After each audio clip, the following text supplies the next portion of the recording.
Welcome to Scaling Up Construction.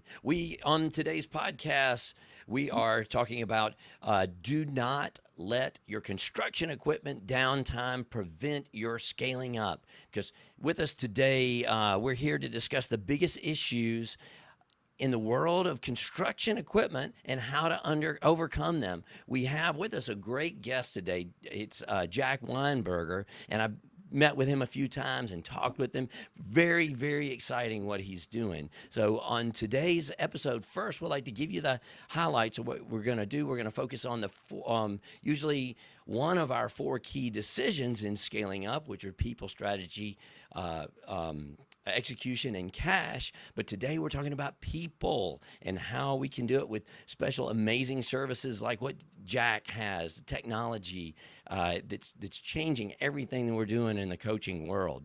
So on us today, I'm talking about Jack Weinberger, and he is with Ajax, and Ajax is I may have you tell me, but I know what you do. It's a repair. We actually had to think of what these words are and how we use these. I'm looking. I know I had the exact term here, Jack, and now I For a can't find co-pilot. it.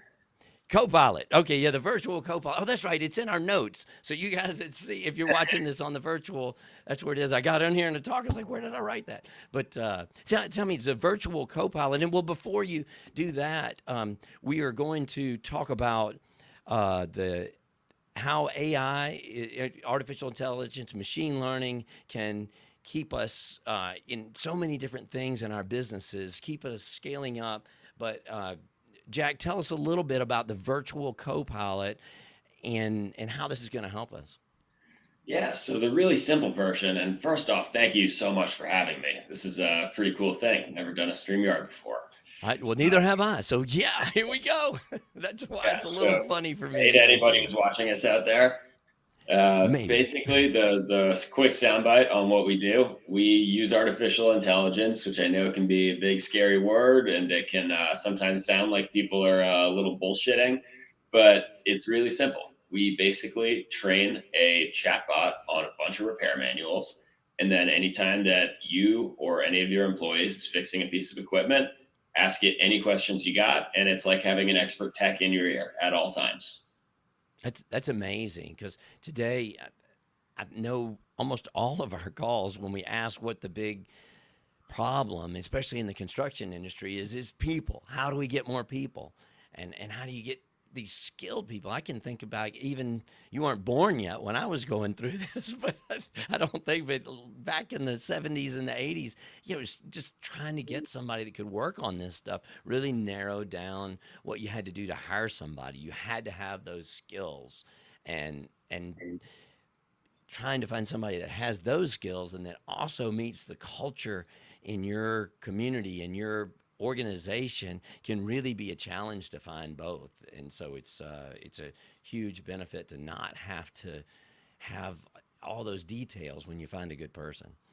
Yeah, it's hard as hell and getting harder to find great labor, right? Finding great operators, it's the hardest thing on earth. Finding great diesel techs, it's even harder than that. So, if we can remove one thing from that checklist of things you need before you feel comfortable hiring a guy, he's got to be local, he's got to fit inside your system, he's got to be work well with others, he can't be an asshole.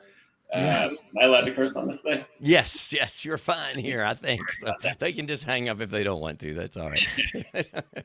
But yeah, basically, if we can make it so that instead of needing, the guy who's seen every piece of equipment on Earth before, and he's worked with Deere, and he's worked with Cat, and he's worked with Komatsu, and he's got dozer experience, he's got loader experience, and he can figure out what's going on with electrical and hydraulic, and the whole 9 yards. If we can help you hire a guy, or if you are that guy, if you're a guy who's been working on diesel machines for a while, but he hasn't seen every machine under the sun, he knows what he's doing, but sometimes, if you run into something, you're going to need to check the manual. You're going to sort of want to figure out, okay, what are the next 10 steps for this thing? What's the torque spec for this bolt? I don't remember that one off the top of my head.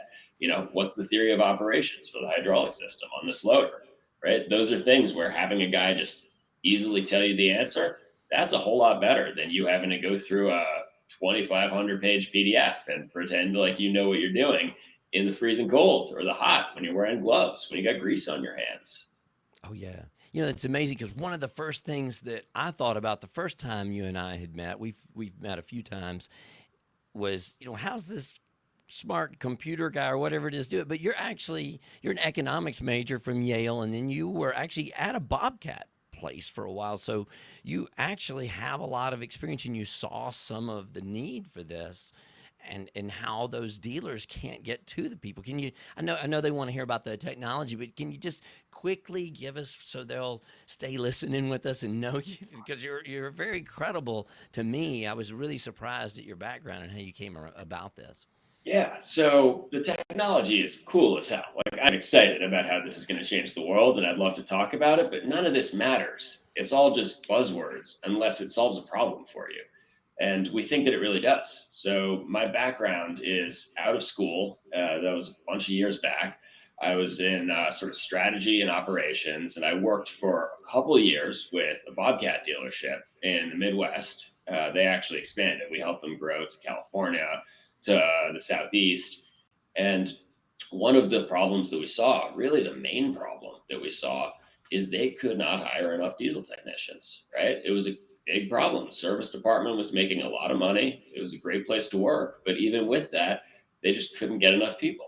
And I sort of filed that in the back of my mind, saw how it all worked, and then moved to my next job, which was chief of staff at a small startup, and we were matching sort of contractors who fixed houses. So that's plumbers, it's electricians, it's painters, it's roofers, the whole nine yards.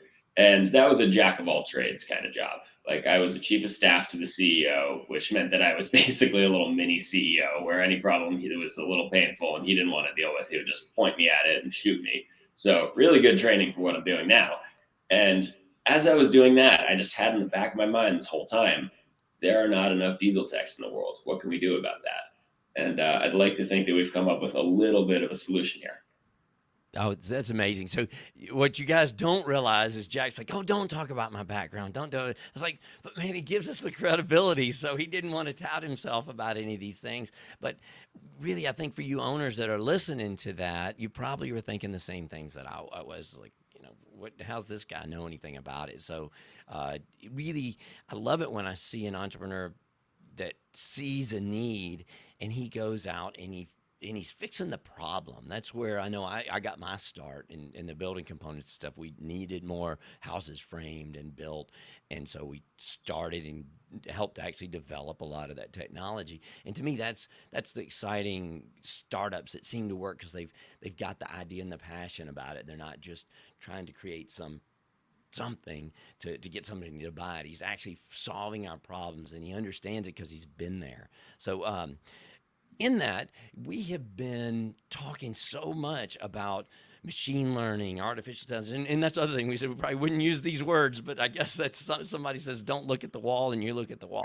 So, but the conversation of that, we are, as our coaching and the scaling up coaching, this is scaling up construction. We just had the talk. This artificial intelligence is just going to be part of our businesses. It's amazing just in the last few months what we're seeing with these companies and how they're implementing this, and it's going to change the jobs that we do and how much one person can get done now with all this extra technology. And Jack, I know preparing for this show, even I said, well, let me just go put this in Chat GPT, my notes, and spit it out in a better order. I was like, oh, wow, that just saved me a ton of time. So learning a lot of this show's not about machine learning. It's about fixing our diesel machinery. But just you guys, it's here if you haven't heard about it. And I'm just so excited that we don't have to develop this in house. That there's a resource out there. So it's called your program again. Let's talk about that. It's Virtual Copilot. Tell me what you called and this is actually Ajax.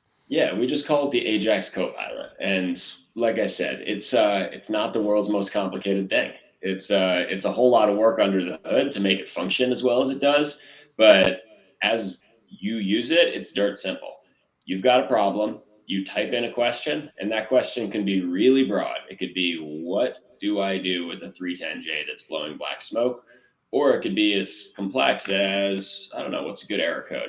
I've got a 000111719 code on that 310J, right? Yeah, And yeah, I had that know what it one means. jacked Like, yesterday. what's the That's diagnostic yeah. procedure for that? Walk me through it step by step, right? So it can handle really complex and it can handle really, really broad, right? It sort of talks like a human being and it gives you the advice you need to get you unstuck when you're stuck.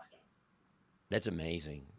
I just think about all the times and the equipment that we had in the field, and you just had to have that one guy that knew how to do it. And we won't get into me fixing my carburetor on my pressure washer this weekend, but the extra time. I wish I'd had your program to teach me how to do that. So but we did have YouTube, but YouTube will not get into the things that y'all need, and it takes so long, hours and hours of finding that information because to repair my equipment, that may be a good example. It to do it again, I could do it in probably 10 minutes, but it took me hours to go find the right information to Yeah, figure out what I needed to do. that is the thing we're most excited about, I'd say, because you're truly expert tech. He's done it before. He's seen every piece of machine on every piece of equipment under the sun, and he barely needs to consult a manual anymore. I was talking to a tech last week who, he's been working on the same mining sort of. He's been working on 80 pieces of mining equipment for the last 4 years. He's a resident tech out at a mine. And he hasn't opened his manual in 2 years because he just knows the ins and outs, right? He knows them like the back of his hand. But the new guy, or even the guy who's been there for 5 years, right? Like he's going to be opening the manual a whole lot. So, the guy who's looking at it for the first time, we could take him from those 3 hours trying to find the right information and make sure he knows what he's doing. And, that whole time the equipment's down and you're not earning, and the tech is frustrated as hell. So, if we can take that guy and turn him into the master tech who knows exactly where to look, we think that's pretty exciting. That is great. So when we're talking about having a person out there, I guess they still are going to have to be able to use the tools and trade things. So there's still, it's probably not going to be me out there fixing the equipment. So maybe I could. I'm a little handy, but not very. So you still, I guess, need a guy that can have his tools and turn the wrenches and do whatever he's going to have to do. Yeah, as of right now, we're not in the business of building robots. That's a way harder Yeah. problem to have, an actual thing like walking onto your lot and turning a wrench for you. But what we can do is take that, call it a barrier to entry. In order to be able to fix this machine, you need 12 years of experience. We could take that down to 3 years, right? So suddenly that universe of people that you could hire, and honestly, the amount that you might need to pay them, that's going to expand the universe. It's going to bring down your average cost of service tax. And we think that, we're not going to be able to basically turn a complete newbie off the street into a master tech just yet. But there are a whole lot of pretty handy guys out there. Maybe guys that you wouldn't hire as your one tech, but with a little extra help, they could get there. Yeah. The benefit to the owner. So we have that. We talked about getting that and getting that person and the advantage you can hire somebody that really you start focusing on what that person means and how he can fit into our culture and our company and mean something, Yeah. because the worst possible employee that we find is the one that has a really good skill and doesn't fit the culture. Because then, if you, well, let's talk about the ones that do. If you have a person that doesn't fit the culture of what you're doing, typically they'll talk bad about things that you want to do, the initiative as the owner. But if he doesn't know anything anyway, nobody listens to him. The problem, we were just talking about this in some of our coach training at Scaling Up. If the person that you have has those skills, but he doesn't believe in the mission of the company, everybody's going to listen to this guy. It's the most disruptive person in your company, but that's the one that I think we probably all have examples. I had a trust designer that was like that everybody argued with all the time, didn't ever agree with anything, but he had been a framer in the field and he could solve anything. But boy, did he disrupt everything. And when that person goes, just everything changes. The whole environment. I've never talked to any of my business owners that have been sorry when that happened. So Yeah. being so reliable on the skill of somebody rather than them fitting into your company can be one of the major things that keeps you from scaling up your company. That's a So, great example. And I've got another one for you, actually. yeah. I was talking to another tech. This was actually this week. He was a pretty experienced guy. He had been on the job for 12 years. Like he was a hell of a power gen tech. But power gen techs, the way that they work in the field is they go out, they're not even working on their own OEM. So this was a cat guy, but half the time he's working on Detroit diesel or he's working on some other kind of generator because they're working for big municipalities. They buy something 30 years ago and then they're just going to call the local guy who's reliable to fix it, whether or not it's his OEM. It works a little different than heavy equipment. But this guy, when he would run into a problem he didn't know, he would hit Google and he would spend hours on Google. And I'd ask, is there anybody you can call and ask about that? A couple hours seems like a lot of wasted time when you're charging $180 an hour. And he said, yeah, there's this one guy. He's actually the technical communicator at our company. It's his job to field calls, but I'm scared to call him because he's such an asshole. Oh, that's just like the example in our company. Because That's he's great. running himself in circles when there's an answer right there because he just doesn't want to talk to the guy. So yeah, we're hopeful that we can at the very least make our chatbot not that.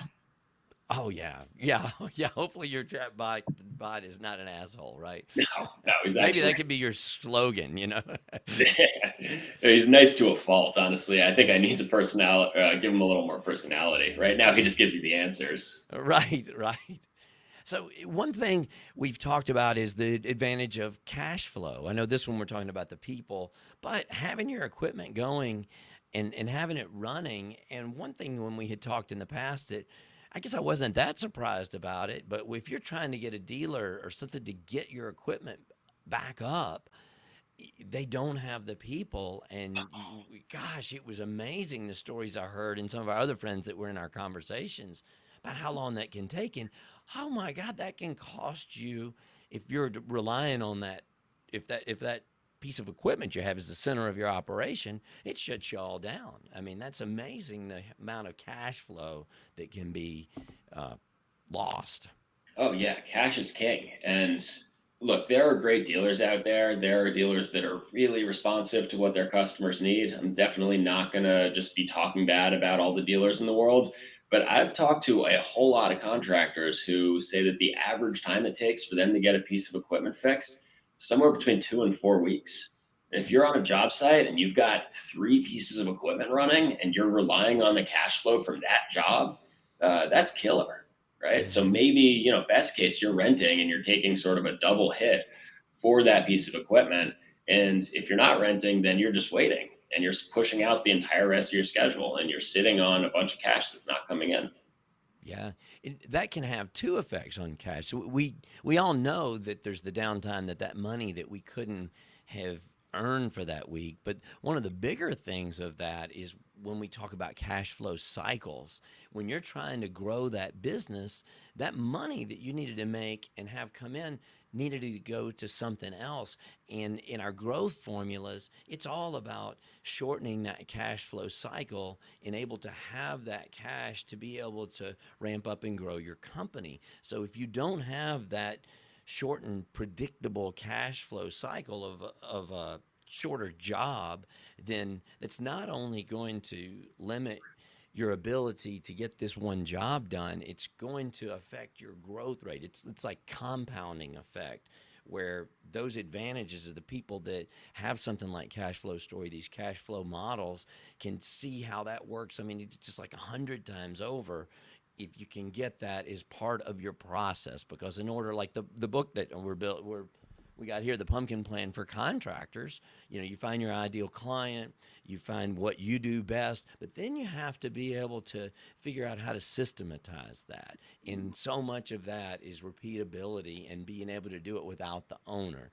So Mhm. having a chatbot on the equipment is part of that, and having that systemization to where it speeds up the timing. Yes, you get more jobs done in a row, but that timing can mean you can grow with a whole lot less cash because your job turnover. Think about those bills that you oh, if you're paying in 30 days, but now you're not completing your jobs because you've got, yeah, your receivable time of 30 or 60 days, but you've got your work in progress time. So if that work in progress goes from 60 days to 90 days, you may need 5, 6 times the cash than you would if your outflow and your inflow are closer to the same. So the amount of working capital, if you guys are bonded, you probably have some kind of idea about that. But anyway, we can go over some models of that. But you guys that are familiar with this, listen to that, and you'll know what I'm talking about on your growth in your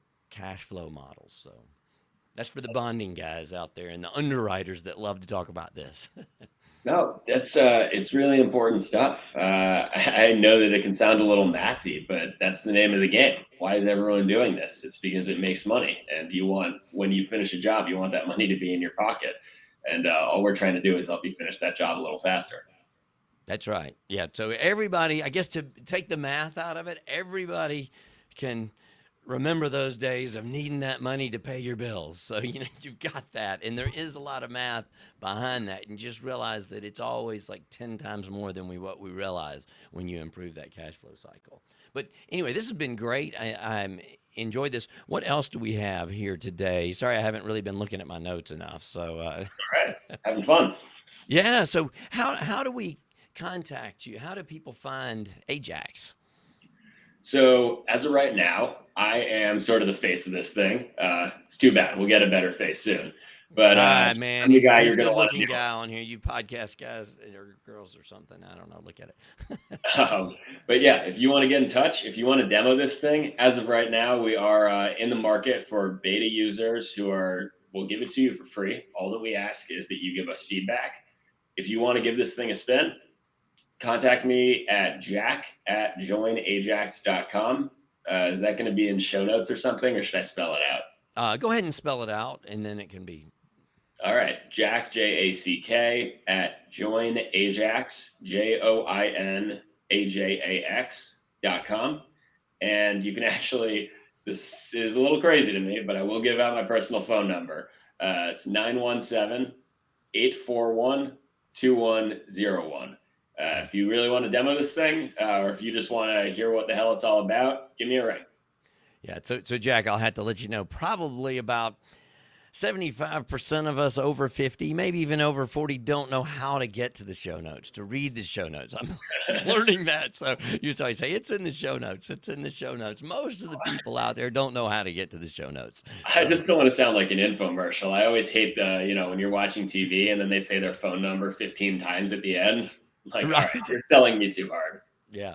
Well, this is great. I really appreciate you being here. Time's flown by, but we got to wrap it up. But remember, at Scaling Up Construction, we're all about more money, more time, and more fun. So I guess, is that anything else we want to add to it, Jack? It's great having you here. No, I think that's about as good a way to close as I can think of. More money, more time, more fun.